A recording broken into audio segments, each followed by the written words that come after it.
Detrás del juego. Detrás del juego. Un podcast original de Radio Pauta 100.5. Han pasado apenas algunos meses desde el fallecimiento de quien es considerado como el último gran presidente del Club Universidad de Chile. El 6 de diciembre de 2024, el doctor René Orozco Sepúlveda murió a sus 94 años, provocando un profundo pesar en todo el medio, en su familia, por cierto, pero también y especialmente entre los hinchas del club que dirigió durante 13 temporadas, marcando una de las épocas más gloriosas de su historia.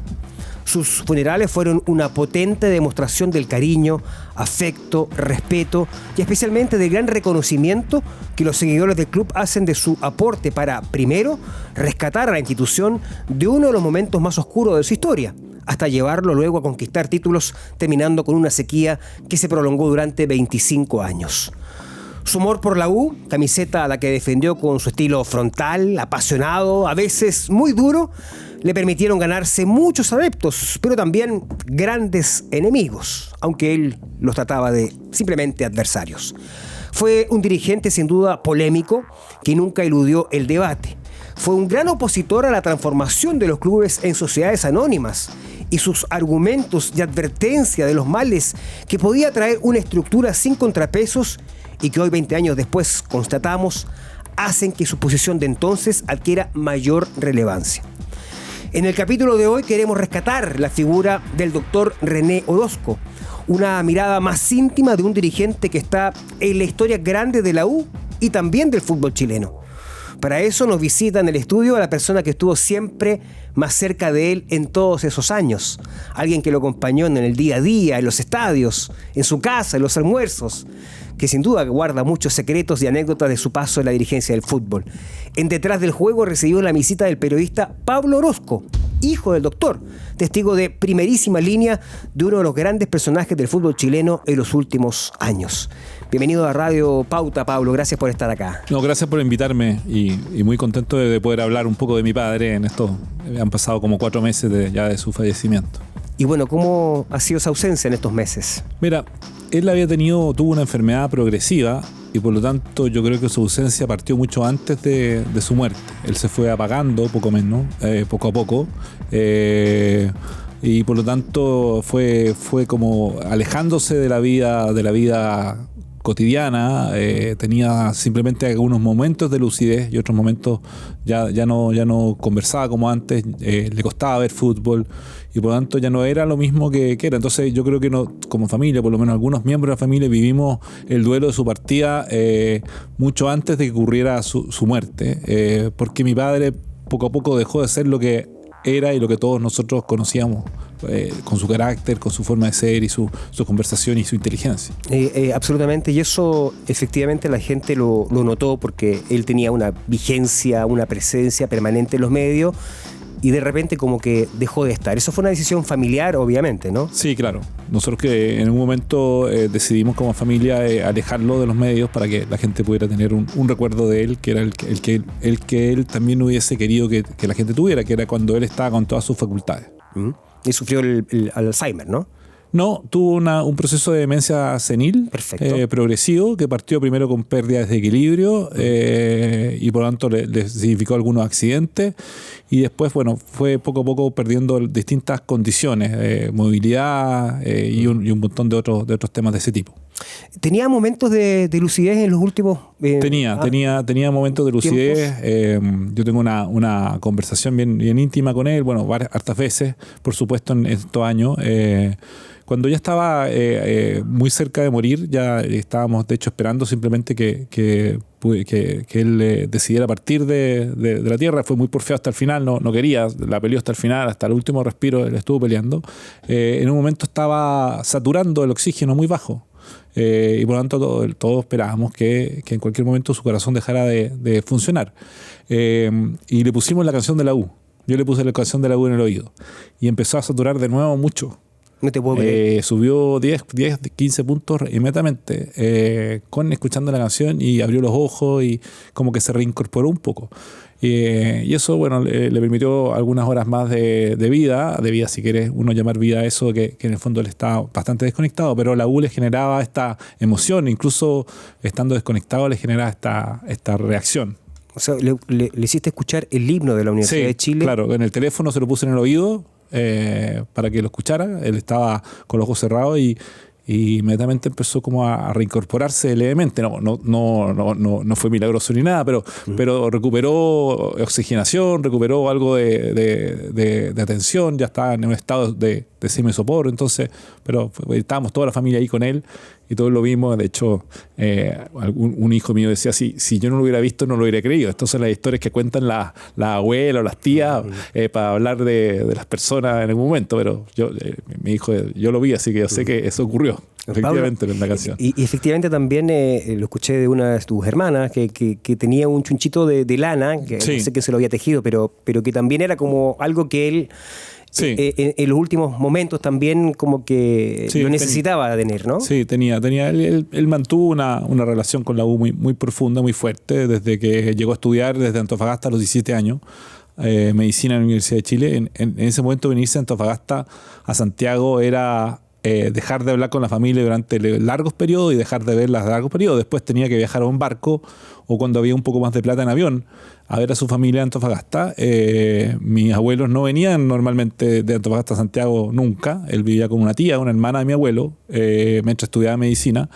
Y por lo tanto, sus relaciones humanas, sus amigos, su razón de discutir, de pelear, de pensar, era la Universidad de Chile, en la Escuela de Medicina, donde él estuvo hasta en donde ejerció como profesor hasta que decidió retirarse a los 76, 78 años. Sí, una vida totalmente siempre vinculada a la casa de estudio y por supuesto al club deportivo, al equipo de fútbol que dirigió durante 3 años. Cuéntame cómo fue, ustedes analizaron, sintieron el afecto, el cariño de la gente que se expresó masivamente en los funerales. Sí, fue muy bonito eso. Fue muy bonito, bien impresionante. Su funeral estuvo marcado con una presencia bien masiva de la barra, muy respetuosa.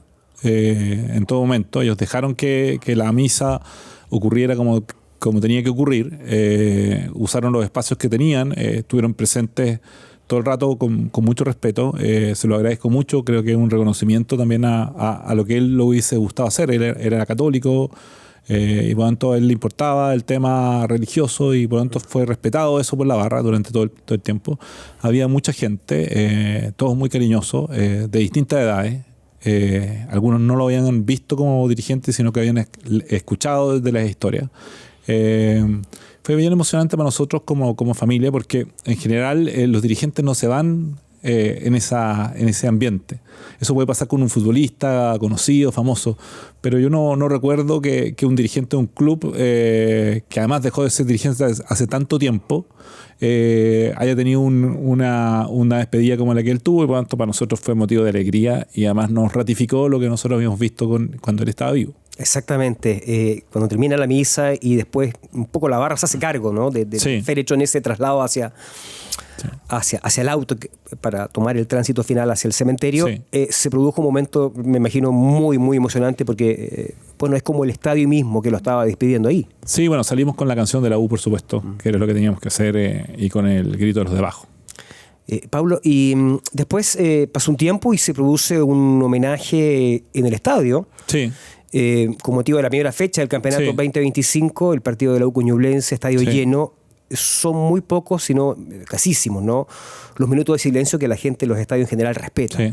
Fue también impactante ese momento. Yo vi ese homenaje desde antes.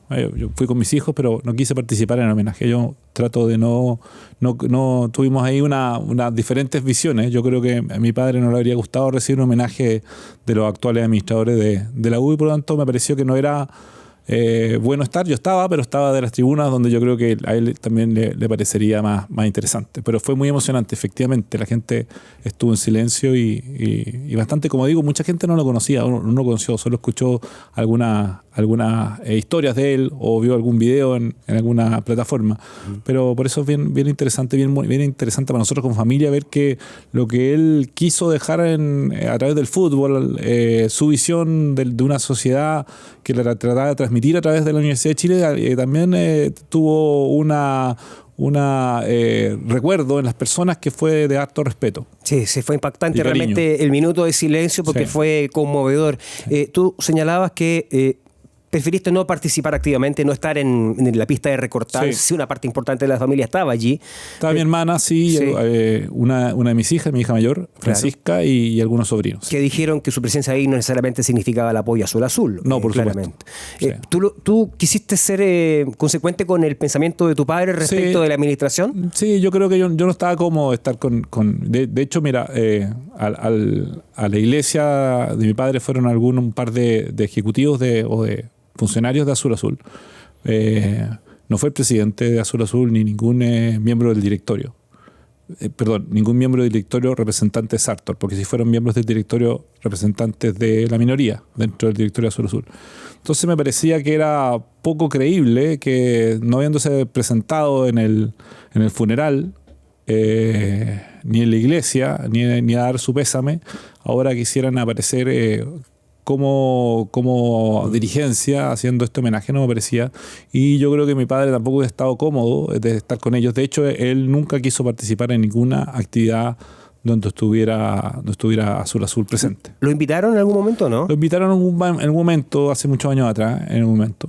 Pero también sabes que hay otra reflexión. Yo estuve en una actividad que organizó parte de la barra o hinchas de la U, donde se celebraron los 25 años del título. ¿Cierto? De la universidad, que se hizo en Peñalolén, creo, no me acuerdo cómo se llama el lugar.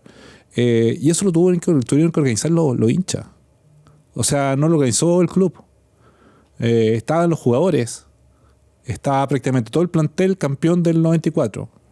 Yo miraba eso y decía, sé que esto debería haberse hecho para mucho más gente, mucho más abierto, con una organización quizás donde hubiera habido más hinchas de la U que hubieran participado, haber compartido con estos ídolos.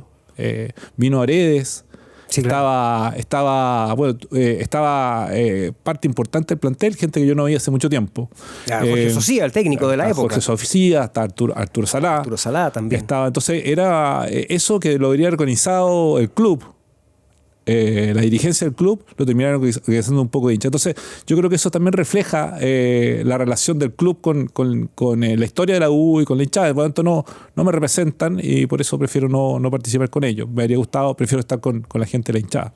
Pablo, bueno, tú acompañaste a tu padre prácticamente en todos los grandes momentos, en esos 13 años en que él estuvo a cargo del club de la Universidad de Chile. Como presidente siempre te veíamos en el estadio acompañándolo. Sí. ¿Cuál crees tú que fue quizás el momento más feliz de tu padre dirigiendo la Universidad de Chile? No, yo creo sin duda el triunfo el triunfo del campeonato del 94, porque era un momento muy difícil. A principios de ese año había un grupo importante de los directivos que habían tratado de sacarlo y habían renunciado a los U16, ¿no? Los U16. Perfecto. Eran 16 dirigentes de la... Algunos bien amigos de él. Algunos que yo, ese verano, eso fue en marzo, y ese verano en Villarrica algunos habían ido a comer asado. A la casa habían dicho este año sí, doctor, vamos a estar con usted y todo demás, y después aparecían firmando esta carta y renunciando al directorio para tratar de sacarlo. Fue eso muy doloroso, me imagino, ¿no? Muy doloroso. ¿Lo sintió como una traición? Fue una traición, claramente. O sea, más que lo sintió, yo creo que claramente fue una traición, porque se hizo a escondidas, un grupo determinado. Yo tengo mi impresión de por qué se hizo. ¿Por qué crees que se hizo? No, en ese momento había mucha presión por aceptar el alcohol en la camiseta. Ah, claro. Y mi papá se oponía. La venta por razones, claro. Por razones, se opuso todo lo posible, después tuvo que aceptarla, pero hasta ese momento se oponía.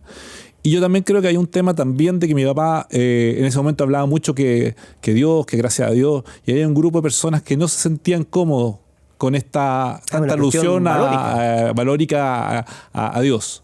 Y había un grupo de personas de la masonería que estaban detrás de esto. Y porque tú dices, oye, pero ¿cómo que es tan amigo termina, que estuvo comiendo asado con él y que además él mismo lo había invitado a la directiva, termina firmando esta carta? Y tú dices, pero es que este señor era masón. Entonces yo creo que ahí hubo un grupo de corriente de opinión que se sumaron a otros que tenían otras razones, que tenían que ver con el tema del alcohol. Hay una gran discusión en ese momento porque Arturo Salá había pedido traer al Fantasma Figueroa al equipo. Y mi padre se había opuesto diciendo que no había plata para eso. El Fantasma Figueroa en ese momento era un gran goleador, un gran jugador, todo lo hubiésemos querido en la U. Claro. Yo creo que lo hubiera hecho muy bien además, porque es un jugador con mucho carácter. Pero en ese momento no había plata, entonces él decía que no. Y entonces habían conversaciones incluso duras con Arturo Salá, que él decía que era importante, y mi papá le decía, bueno, pero si tienes a jugar a Salas, que es una gran estrella. Entonces Arturo decía, oye, los jugadores jóvenes ganan partidos, pero no ganan campeonatos. Necesitamos personas con experiencia. Bueno, y venía la Copa Chile, que se jugaba, ¿te acuerdas tú al principio? Al principio de la temporada. Entonces, como no estaba, y había que poner un juvenil, porque eran parte de la norma, se puso a Marcelo Salas. Marcelo Salas se transformó en un goleador desde el principio, desde el primer momento. Increíble. Entonces, bueno, eso le bajó un poco de presión a traer al Fantasma Figueroa, y la U empezó, bueno, los primeros 8 partidos de ese campeonato creo que ganamos todos los partidos. O sea, fue un rendimiento increíble el campeonato, no solamente de Copa Chile, sino también el campeonato nacional. Entonces le fue quitando presión. Bueno, después se fue Arturo, y hubo que decidir a quién nombrar, sin plata además, sin recursos. Bueno, y quedó Jorge Socias, que debutaba como entrenador y que lo hizo muy bien, y que bueno, terminó siendo campeón la U ese año. Entonces yo creo que eso, después de haber vivido ese dolor de marzo, la incertidumbre cuando salía Arturo Salá y el triunfo contra un equipo, además ganándole a un campeonato a un equipo extraordinario de la Universidad Católica, que tenía jugadores el equipo del Beto y Gorosito, esa dupla extraordinaria de la Católica. Increíble, un gran equipo. La Universidad Católica, haber ganado al final, además después de haber estado lejos, de haberlos pillado casi al final del campeonato, y haber terminado ganando ese campeonato fue muy importante. Mi papá le tenía miedo a los aviones y no viajaba mucho en avión, no le gustaba. Entonces, pero a Salvador fuimos. Fuimos en un charter y estuvo ahí y todo. Así que eso, yo creo que ese año no tiene otra comparación, porque fue un momento de, como te digo, mucha alegría después de un año muy difícil. Partido difícil, fíjate que anécdota que comparto contigo. Sí. Yo reporteaba en esa época el día a día a la Universidad de Chile, y recuerdo que fuimos a encarar al presidente de la U, el doctor René Orozco, por esta contradicción, porque finalmente terminó aceptando la publicidad de una bebida alcohólica, ¿no? Una cerveza, sí. Recuerdo, ¿no? Y yo le digo, bueno, doctor, usted que se ponía tanto por un tema que era de salud, y él me dijo, solo las piedras cambian.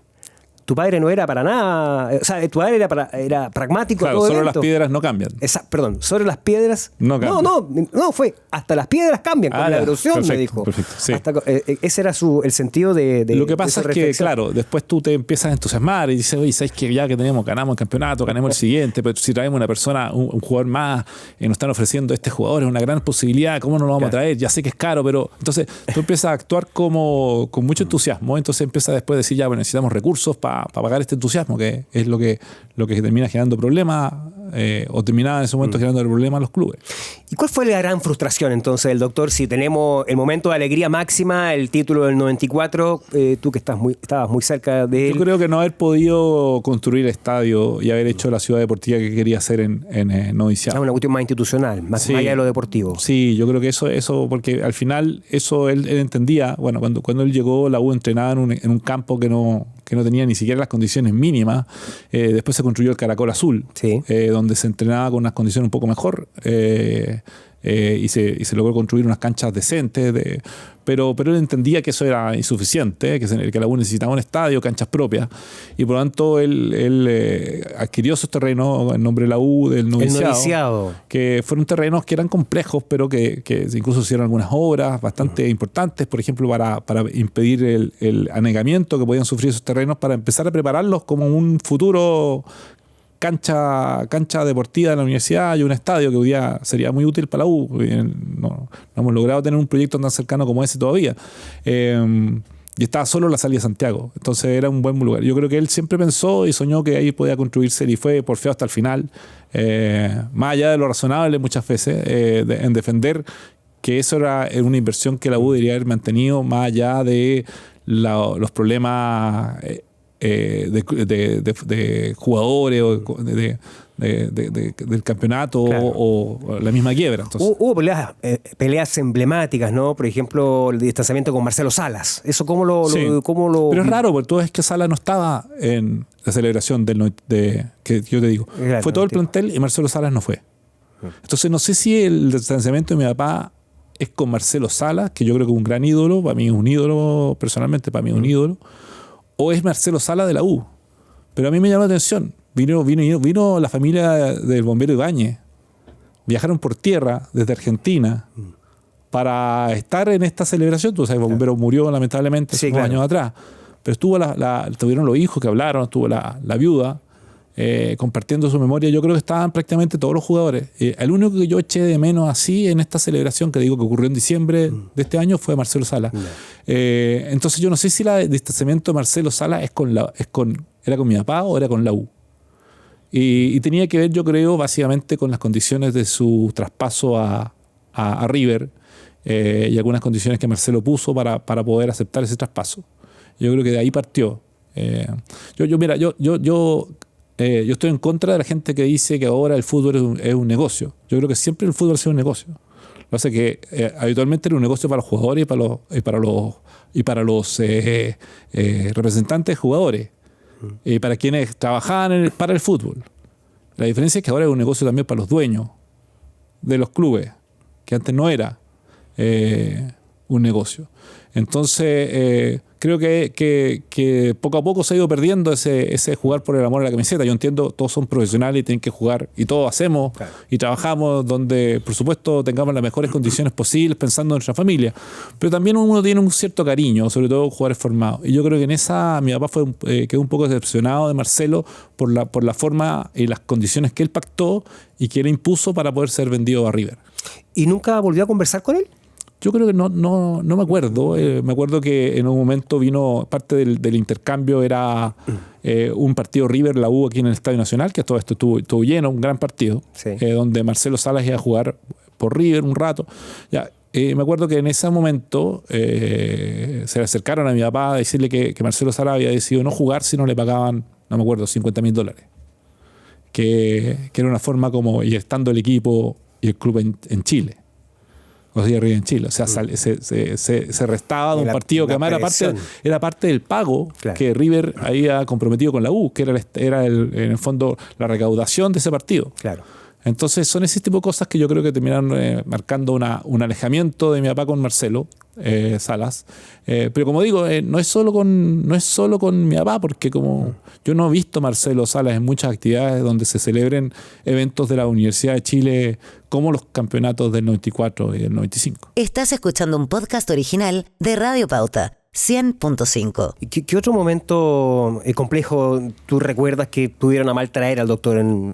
Era un personaje de mucho carácter que en general enfrentaba todo sin, digamos, temerle al debate y a la polémica. Pero yo creo que tuvo varias decepciones internas de personas que o pudieran haber usado mal el nombre de la U para hacer negocios propios de algunas personas. ¿Eso ocurrió en esa época?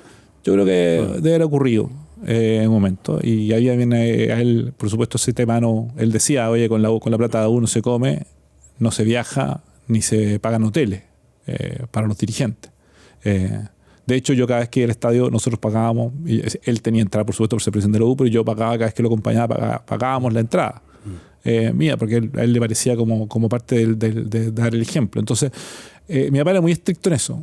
Siempre fue muy estricto en ese tipo de cosas. Entonces, a él hay algunas actitudes de algunas personas que no le parecieron bien. Yo creo que esos fueron momentos tristes.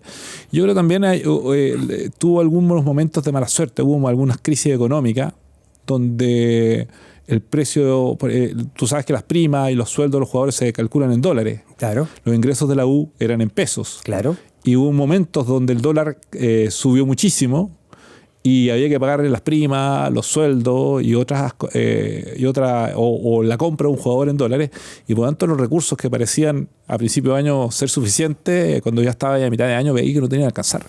Y eso era un momento de mucha angustia, mucho problema. Muchas veces terminaba la reunión de la directiva de la U diciendo ya, oye, nos falta tanta plata para pagar los sueldos del plantel, necesitamos juntar entre todos 11 millones. ¿Y cuánto pone cada uno? O sea, había una ahí, O sea, a mí me consta que hay dirigentes que ponían plata de su bolsillo para poder completar. ¿Entre ellos el doctor también? Sí, mi papá también. Mi papá puso toda su indemnización del hospital cuando se fue del hospital en la U.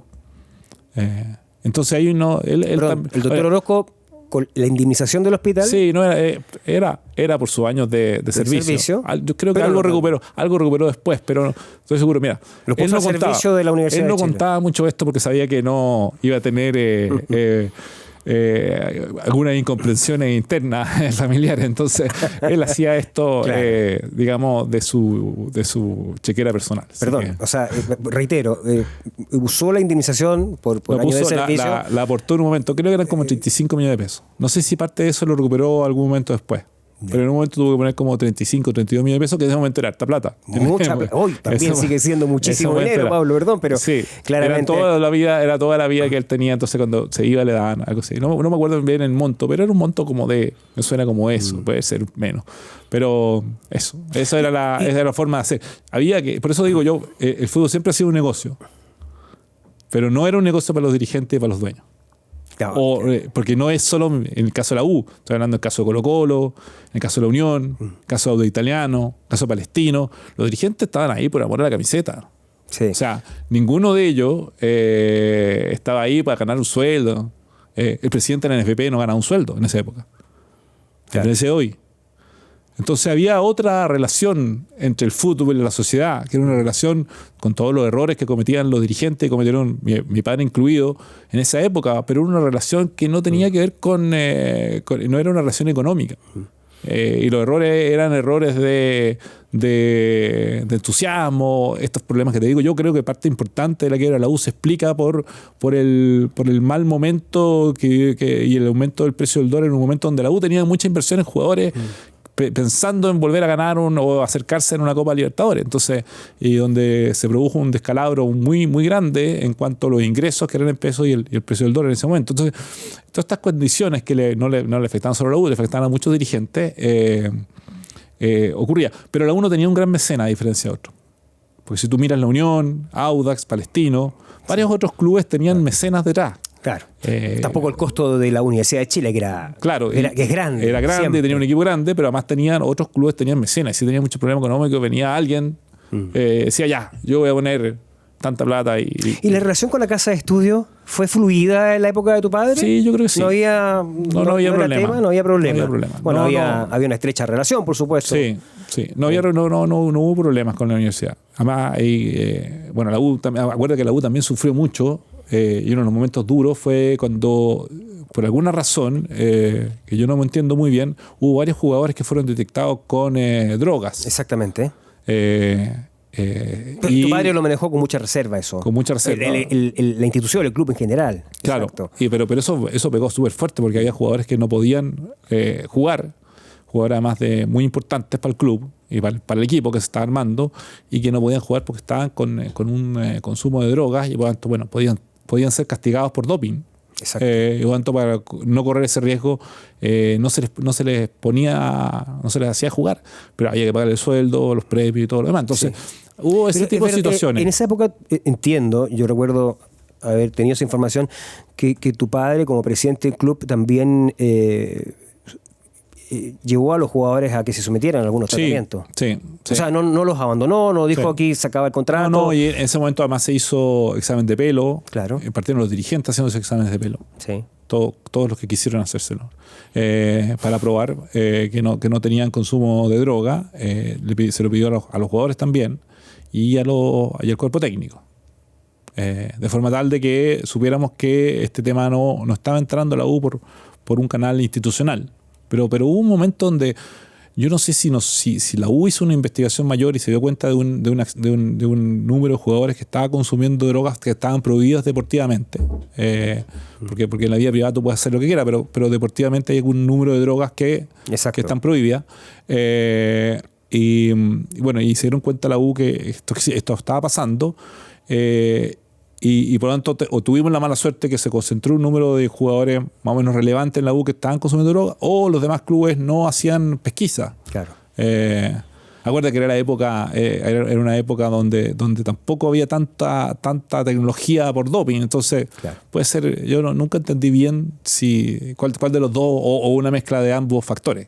¿Te contaba los detalles? ¿Era de compartir mucha información contigo, doctor? No, este tema de drogas, por ejemplo, para él es un tema médico, por lo tanto no comparte detalles. Claro. Sino era más bien el tema general. Tú lo general estabas enterado, en detalle también mantuvo la reserva, doctor. Y lo otro, si te acordáis también, que también perjudicó la U, y también perjudicó económicamente, pero también deportivamente la U, fue cuando la U fue la base de la selección. Y además los jugadores se los sacaban a mitad de semana, 2 días para entrenar. Y por lo tanto la U perdía a los jugadores, no solo jugaban la selección bastante, sino además perdía a los jugadores 2 días de entrenamiento, porque el entrenador de la época, no recuerdo si era Nelson Acosta, los llevaba 2 días para Francia, entrenar. Que fue la base de la la base de Francia, pero los tenía entonces jugando de la semana. Sin embargo, el sueldo, como decía él, se lo pagaba el club, porque en ese momento no le pagaba a la selección los días. Entonces había un conjunto de cosas, pero el deporte en esa época era así que el fútbol era así. Pablo, tú fuiste jefe de prensa del expresidente Ricardo Lagos, ¿no? Sí, jefe de comunicaciones. Jefe de comunicaciones del presidente Lagos, administración donde se aprobó la ley de sociedades anónimas deportivas. Peleaste con tu papá por esto, ¿no? Te decía, te marcaba, obviamente tú eres un funcionario que no te tomaba decisiones respecto a esto. Yo estuve siempre en contra de la ley. Ya. Okay. No de la ley, yo no estoy en contra de que haya inversión privada y capitales privados en los clubes de fútbol. Yo creo que competir en el mundo hoy día requiere mucho mayor capital que simplemente lo que te puede generar una administración donde no hay inversionista detrás, ¿verdad? Yo creo que es bueno meter inversionistas. Lo que me parecía es que no había un control sobre el rol de los inversionistas y el rol de los hinchas y socios. Tal cual. No hay un equilibrio y por lo tanto hoy día no hay ningún impedimento con que cualquiera se compre cualquier club y sin requisito mayor. Sin ningún requisito, y además haga lo que quiera sin escuchar a nadie. Claro. O sea, entonces el poder absoluto que dio la ley de sociedad anónima a los dueños de los clubes sobre el futuro de los clubes, yo nunca consideré que era una buena idea. El doctor lo advirtió claramente, nos dijo esto va a pasar hace 20 años. La pregunta es si es que te decía algo, oye, dile al presidente, coméntale, estas son mis dudas. Yo creo que sí. Esto fue un proyecto impulsado con mucha fuerza por Francisco Vidal y ¿cómo se llama? Y Heraldo Muñoz. Dentro del gobierno. Dentro del gobierno. Ellos estaban y tenían convencido al presidente que esta era la forma de solucionar un montón de problemas que efectivamente existían en el fútbol. Exacto. Y como digo, no eran problemas. No era un problema inventado, era la solución, simplemente no fue la correcta. Yo creo que era una solución que estaba bien intencionada, con decir, oye, permitamos que hayan inversionistas privados, como existen en otros países, que inviertan en los clubes, pero las condiciones que se pactaron para que esa inversión ocurriera fueron completamente desequilibradas y desprotegieron a los principales actores del club, que son los hinchas. Los hinchas y los fanáticos, porque los jugadores pasan, los entrenadores pasan, los dirigentes pasan, la dirigencia política pasa, pero sin embargo los hinchas seguimos ahí. O sea, los hinchas, yo llevo siendo hincha de la U 56 años y voy a seguir hasta, no sé, espero un tiempo más. Pero, perdón, entonces, al final, los que somos permanentes no teníamos ningún rol que jugar en la administración de algo que es nuestro. Pero eso es lo que decía el doctor que iba a pasar y que efectivamente hemos visto que está sucediendo, que ha sucedido durante estos años. Y sigue sucediendo. Y sigue sucediendo. Bueno, pero ¿le conseguiste la entrevista con el presidente o no? Sí, pero sí tuve varias conversaciones con distintas personas. No me acuerdo con el presidente, porque el presidente no veía este tipo de detalles. Okay. De leyes que no tenían tampoco tanta significación, no se veían con tanta significación como otras que estaban, como la reforma de la salud o otras cosas que se impulsaron en ese momento. Pero sí tuvo reuniones con Francisco Vidal, con Heraldo Muñoz. Bueno. Sí, pero ellos tenían, yo creo que hay como digo, el sentido profundo de la ley no era malo, sino que es la ejecución de la ley la que dejó completamente desprotegido a quienes somos los que deberíamos ser los verdaderos dueños de los clubes, que somos quienes somos hinchas y fanáticos de un club o de otro. Claro que sí. Pablo, cuando estaba el doctor Orozco a la cabeza de la Universidad de Chile, enfrentó muchísimas polémicas. ¿Tú y la familia sufría con esto de verlo en la televisión? Mi mamá más que mi madre sufría más que nada. Sí, pero también después lo defendía. O sea, se encontraba con gente, de repente lo retaba. Me acuerdo que a Waldo Mora alguna vez dijo unas cosas malas y mi mamá, Waldo Mora tuvo la mala suerte de encontrarse con mi mamá en la calle. ¿Ya? Y mi mamá lo retó mucho rato. Pobre Waldo Mora estaba acorralado, no por mi papá, sino por mi mamá. Entonces ella andaba sola y de repente lo topó en la calle. Sí. Ya, perfecto. Sí. O sea, pero están ya habituados finalmente al tema de verlo expuesto permanentemente en los medios de comunicación. Por supuesto. Muchas veces yo tenía, y yo no solo yo, sino harta gente podía tener diferencias en la forma, como decía, o incluso en algunos fondos. ¿Hay alguna que no te gustó, así como, te acuerdas, alguna declaración que, ahí la embarró mi papá? Es que con el tiempo uno empieza a acordarse solo las cosas buenas. Entonces las cosas malas no me acuerdo mucho, pero hay cosas, claro, que yo no compartía completamente. O sea, hay varios aspectos que yo no compartía completamente. Ahí lo superaba la pasión al doctor. Sí, claro. Y teníamos algunas discusiones. Nosotros somos una familia que discutía harto, así que teníamos algunas discusiones los fines de semana, especialmente a la hora del almuerzo, bien acaloradas. Y ahí cada uno ponía sus puntos de vista. Pero al final el presidente lo era él, así que él decía. ¿Qué vamos a hacer? El título del 2011, la Copa Sudamericana, ¿lo festejó tu papá? Sí, lo festejó. Ya. Sí, lo festejó. Ahí separó el tema institucional, que era de azul a azul, y digamos, lo festejó efectivamente. Sí, no, claramente, sí, por supuesto. Muy contento. Lo festejamos mucho. Sí, no, un gran título ese, 2011. Ya, pero ¿fue el estadio? Yo no me acuerdo. ¿O dejó de ir al estadio el doctor? No, después? porque lo que pasa es que era incómodo ir al estadio, porque se acercaba la gente, entonces no era, y realmente podía ser hasta demasiado incómodo. Yo me acuerdo de haber ido una de las últimas veces con él al estadio, ya no era presidente de la U, fuimos al Codo Sur, ahí al lado de... ¿Fueron a la galería? Sí, a galería para el Codo Sur. Perfecto. Ahí como era justo entre Pacífico y galería, donde se ponen los de abajo. Porque yo creo que ha estado abonado, había un abono que se vendía ese. Entonces lo invité yo, fuimos juntos. Yo creo que esa fue la última vez que fue al estadio así presente. Pero yo estaba, me acuerdo que mi papá ya estaba... No, mi papá asumió la U cuando tenía 63 años, por lo tanto no era una persona, cuando se retiró ya tenía más de 75, 76 años. Por lo tanto tampoco era una persona demasiado joven como para estar en la cola, haciendo la cola de la herida. Pero fue y lo hizo. Sí, fuimos, lo pasamos bien y ahí se acercó un joven, que me gustaría saber cómo se llama, pero porque no, por supuesto nunca supimos cómo se llamaba, con su hijo y este joven de, no sé, en ese momento haber tenido unos 30, 28 o 30 años, le dijo al hijo, oye, quiero presentarte al doctor porque gracias a él yo pude estudiar. Yo soy un alumno de la escuela de abajo y estudié ingeniería en la Universidad Federico Santa María, creo recordar, o alguna universidad de la quinta región, no me acuerdo si era la Federico Santa María. Bueno, y ahora soy ingeniero y actúo como ingeniero y vengo con mi hijo al estadio.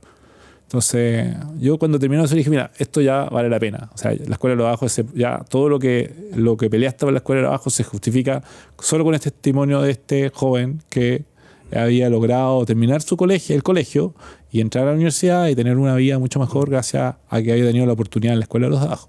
Más allá de todos los problemas y dificultades que puede haber tenido la escuela y que tuvo, pero yo creo que ya haber aportado a la vida de una persona, de un hincha azul, creo que es bastante. El rol social del cual hablaba tu padre. Sí, el rol social. Y que vale más que un título, Pablo, ¿no? Sí, pues mucho más que un título. Yo creo que por eso yo siempre recuerdo esa historia, porque es una historia que viví yo, lo vi en persona, así que y esa fue, como te digo, yo he sido la última vez que fue al estadio. Bueno, ahora en el funeral se acercó mucha gente contando historias como esta. Pero en ese momento fue la que vimos en directo en algún partido de la U. ¿Dejó memorias el doctor? ¿Escribió? ¿Tienes algún recuerdo? Trató de escribir algunas cosas, pero yo creo que no le puso mucho empeño al final. Así que las dejó ahí algunas cosas. ¿Pero hay cosas escritas de él? Muy pocas. Ya. Pero en un momento él dijo, yo voy a escribir mis memorias y voy a contar todo esto porque efectivamente fue protagonista de una época muy importante en la historia de la Universidad de Chile. Sí, pues una buena época más para el fútbol chileno en general. Pues, Exacto, la década de los 90. Sí, claro. 90. O sea, no dejó memoria, lamentablemente, el doctor. No dejó memoria. Lamentablemente. Bueno, hay que escribir en todo caso la sí. memoria, la historia de un dirigente que es muy bien recordado por el hincha de la Universidad de Chile de los últimos 20, 30 años. Sí. Para finalizar, Pablo, volver un poquito al principio para preguntarte cómo ha sido. Yo sé que ya me dijiste que se fueron preparando, pero igual cuando ya desaparece físicamente a la persona, ¿no es cierto?, tan querida como el doctor, debe ser algo, esa ausencia se debe notar en el día a día. Yo recuerdo haberlo visto muchas veces, visitado muchas veces en su casa. allá en Las Condes, los dominicos, que tenía que cuidaba sus plantas. Él tenía toda una actividad, digamos, más allá de lo profesional, que le gustaba esa ausencia. Sí, mi papá era jardinero, el jardinero de la casa era él. Así jardinero profesional. Profesional, ¿no? Constante. Tenía todo tipo de cosas. Él hacía el jardín constantemente. De hecho, llegaba gente a no sé, a dejar una carta o algo, y le decían, ¿estará el dueño de casa? Y le decían, no está el dueño de casa. Él era jardinero, actuaba como jardinero y era jardinero, porque además andaba vestido de jardinero, sucio, completamente cochino, entonces le daba vergüenza decir que era él. Entonces habitualmente jugaba, tenía en ese caso una especie de doble vida, era jardinero y doctor. Entonces a rato era jardinero y totalmente. Y otro ¿Qué echas de menos, doctor, en esto? No, yo creo que desde los últimos años, o sea, la inteligencia de mi papá, la visión que tenía, es una cosa bien notable. Yo creo que mi papá destacó siempre, desde que era estudiante en Antofagasta, después como médico, como profesor, como profesional y como padre, y como yo también lo puedo decir con mi mamá, también como esposo, por su inteligencia, su capacidad y ser muy buena persona. Mi papá en verdad era buena persona, porque peleaba con gente, mucho. Estuve apasionadamente peleando con gente, pero sabes que siempre terminaba después hablando con ellos, nunca, o sea, no generaba rencor. Para él el discutir era parte como de las reglas de la vida. Yo puedo discutir contigo, estar en desacuerdo, pero eso no significa que no vamos a tomarnos un café.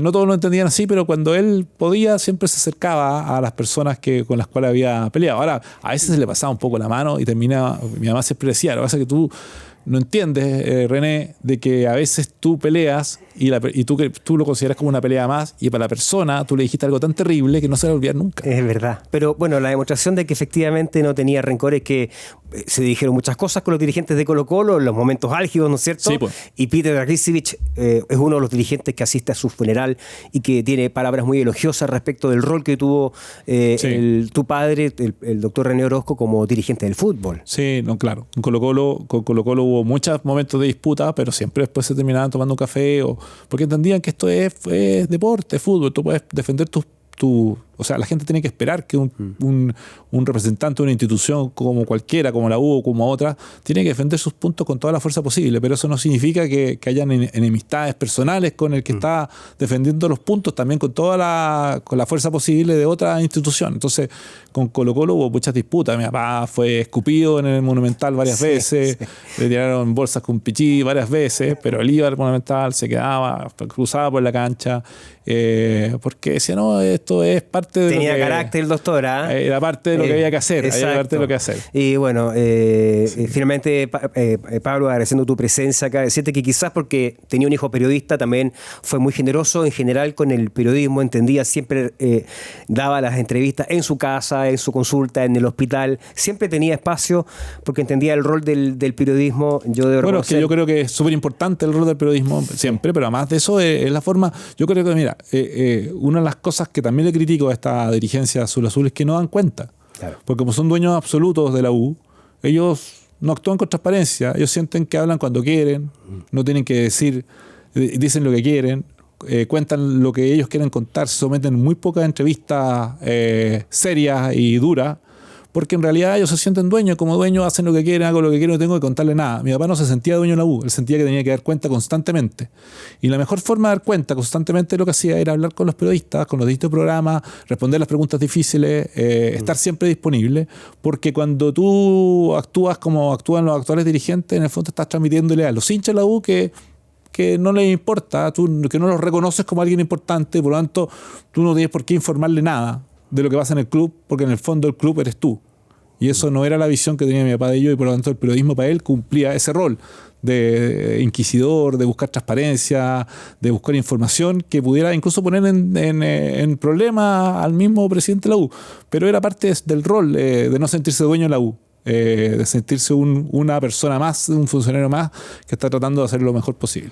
Pablo, te agradezco mucho tu presencia acá en Radio Pauta. Hemos querido repasar un poquito de que nos ha dejado la gestión del doctor René Orozco Sepúlveda, que nos dejó hace algunos meses, pero creo que es un personaje que merece esto y muchos otros espacios. Está pendiente, por supuesto, algo que recabe toda la historia como dirigente del fútbol.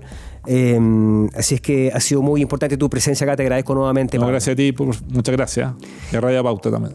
Y por supuesto nosotros queremos agradecer que hayan estado muy pendientes de esta grata conversación con Pablo Orozco, que es periodista, que el hijo del doctor, por supuesto, que nos ha dado su mirada en primera línea de este gran dirigente del fútbol y de la Universidad de Chile. Invitarlos a que revisen todos los capítulos que están disponibles en todas las plataformas digitales de Radio Pauta, y por supuesto también quedan muy invitados a un siguiente capítulo de Detrás del Juego. Detrás del Juego. Detrás del Juego. Un podcast original de Radio Pauta 100.5.